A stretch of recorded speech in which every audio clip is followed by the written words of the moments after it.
When I think about what this fellowship is really about, I think about moments like the one I experienced walking the grounds of Aldi Elementary with Ashley Barkley.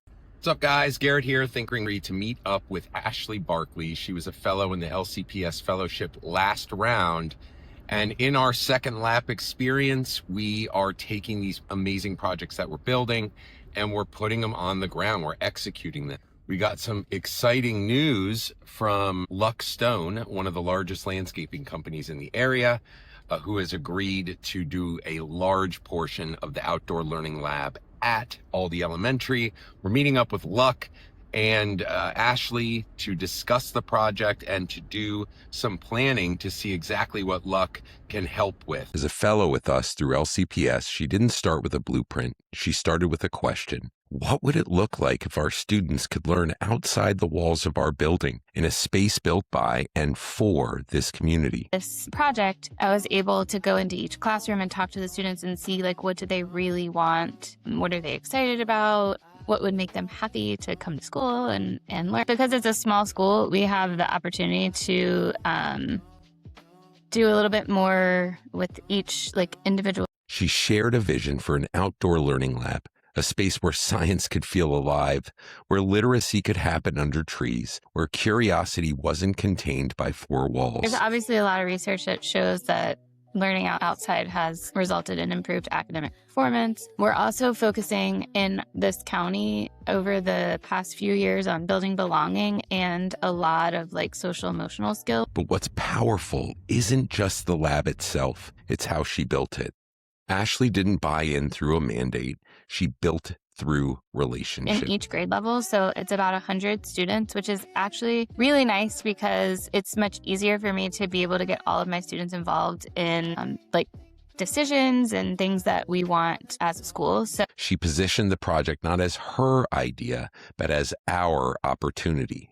I had the opportunity to meet with Luck Stone, a local stone company right down the road from Aldi. Well, I guess one of the main reasons why, we enjoy reaching out and helping, schools and partnering with schools is, it starts, and I've said this a million times, it starts with our mission for our company, igniting human potential and positively impacting others. And what better way to do it than to start with the schools and the students? We love to partner and help any opportunity to just enhance the learning for students.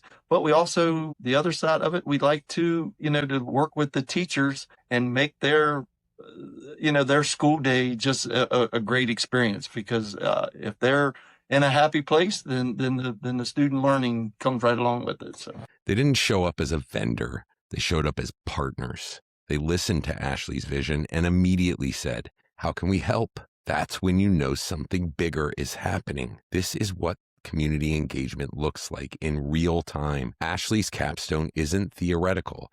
It's rooted in soil, in stone, in real hands getting dirty together. I am the third grade teacher here at Aldi. I have been part of the green team for the last 2 years. We started the green team last year in Loudoun County. Our ultimate plan and goal was to get an outdoor learning space, and then just as we moved on and talked together, I think our wants and needs both grew, and now we're all involved, which is great. There's something deeply powerful about an outdoor learning lab because it physically represents what we believe philosophically. Learning should be open, relational, connected to the real world. And in a time when so many educators feel isolated or unheard, projects like this remind us that schools are still anchors of community life. Walking that campus, talking with Luck Stone, seeing the alignment between school vision and community support, it reminded me why this work matters. Ashley didn't just design an outdoor lab. She strengthened the connective tissue of her community. She reminded us when education is human-centered, when it's rooted in relationship and shared ownership, doesn't just transform classrooms, it ties an entire community together. And that's the kind of story we need more of.